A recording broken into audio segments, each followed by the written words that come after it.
Dans cette vidéo, nous allons dévoiler les secrets de l'impossible tour de magie de la cigarette mangée de Tom Mullica. Et en prime, je vous montrerai aussi l'incroyable tour de la carte à la bouche qu'il a exécuté. Faisons un récapitulatif rapide de ce qui s'est produit lors de sa prestation.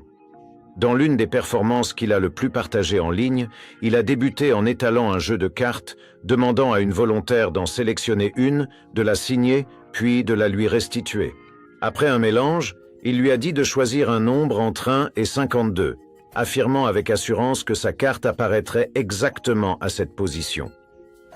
Tout en discutant, il fume une cigarette nonchalamment, puis en prend une autre, l'insère dans la première, allume le tout et la mange vraiment.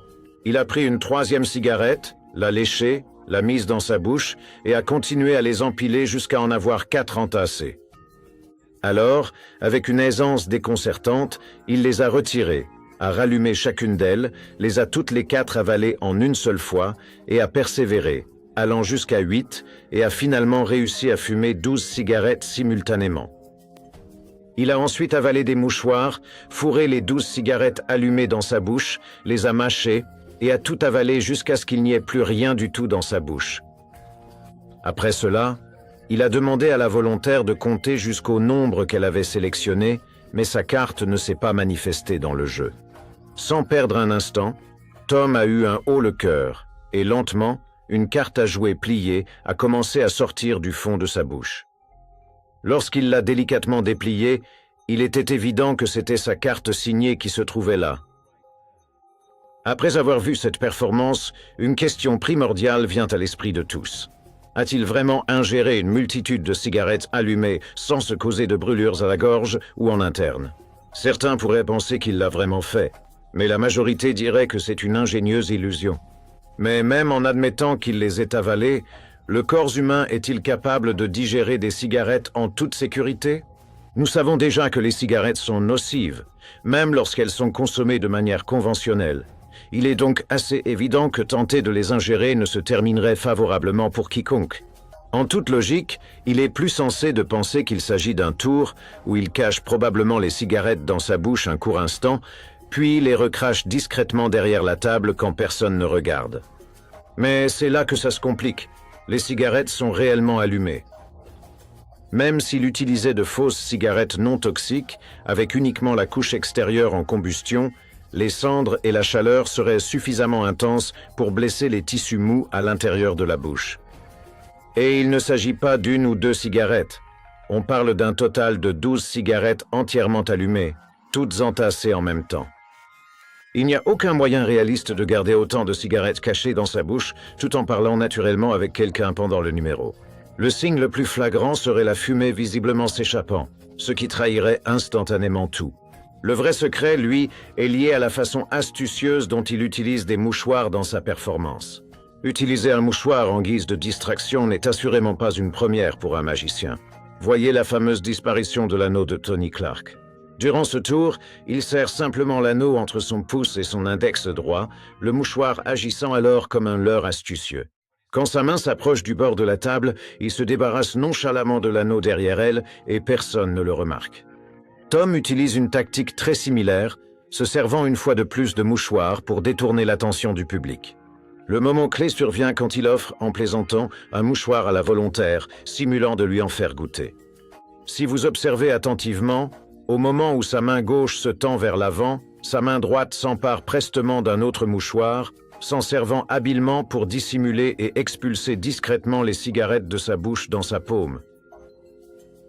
Dans les images au ralenti, on voit le paquet enveloppé de mouchoirs juste avant qu'il ne le pose sur ses genoux.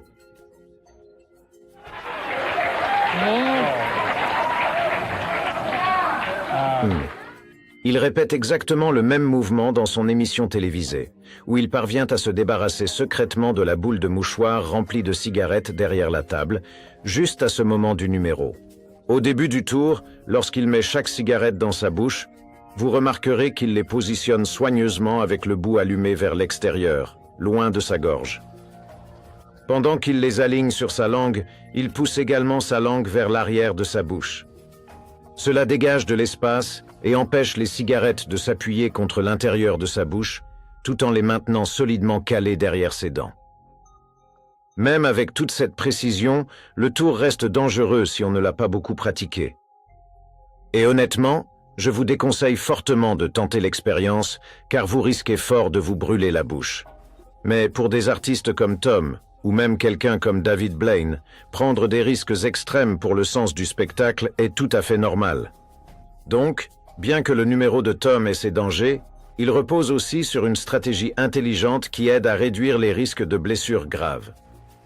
Tout d'abord, il utilise le premier mouchoir pour envelopper les bouts avant des 12 cigarettes déjà dans sa bouche, formant une couche qui protège les extrémités brûlantes des tissus mous de sa bouche.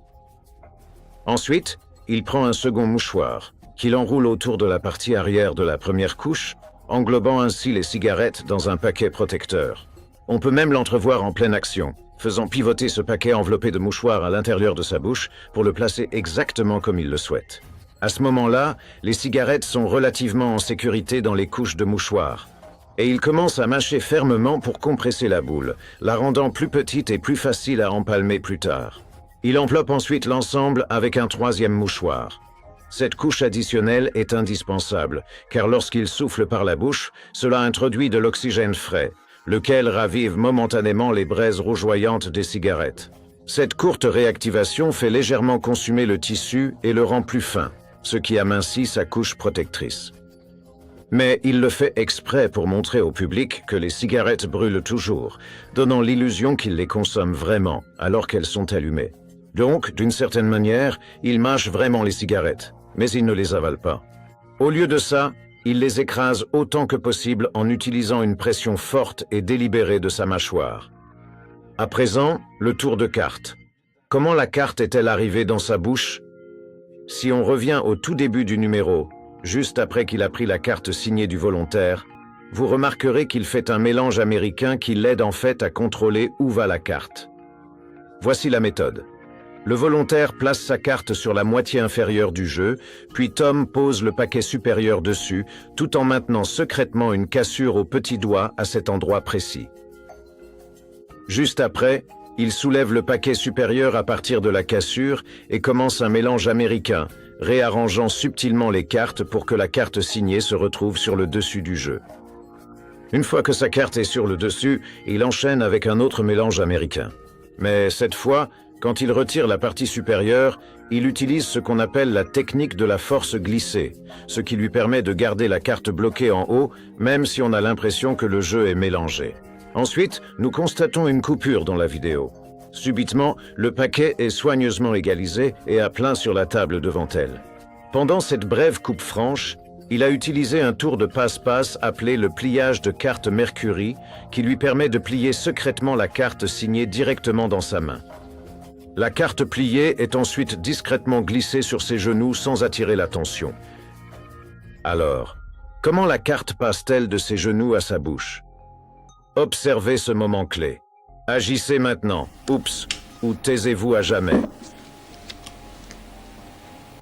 Dès qu'il lâche le marqueur, il se sert de cette brève distraction pour se pencher derrière la table et, durant ce mouvement, glisse furtivement la carte pliée dans sa bouche.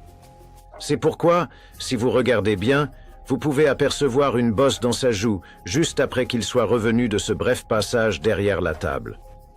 Derrière ce masque, seule la vérité demeure. À la prochaine.